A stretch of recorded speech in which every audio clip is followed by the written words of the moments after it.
سلامونه مرګرو حیدر علي بیګونه ثابت شو. کم الزام چې په لګیدلو هغه دروغ ثابت شو. کم کیس چې په روانو هغه کیس د انګلند گورنمنت عدالت چې کم دی کلوز کو او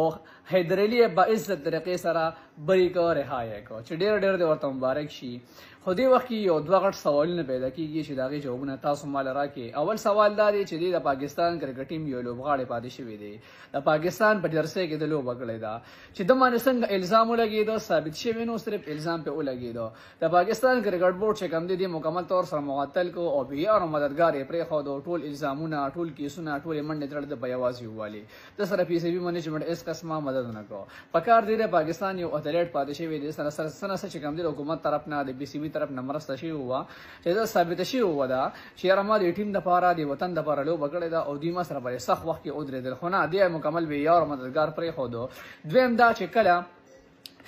دی با عزت طریقې سره بری شو نو اوس په هغه جینه د سزا ورکړي شي او کنه کم چې د باندې بی ګناه الزام لګولو د په مور بس تیر شي په بلار بس تیر شي په خاندان کې بخور وغیرہ څه قسم اذیت نه باغوي تیر شي وي په خاندان کې بس قسمه چې کم د مشکلات هغه تراغلي وي بیزتی به سم رشي وي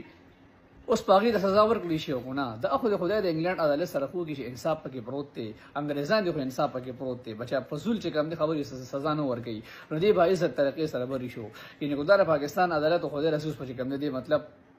چې د سره پکې دی. خیر تاسو دې باره کې څه وایي خپل رائے په کمنټس کې لیدم راکې مننه.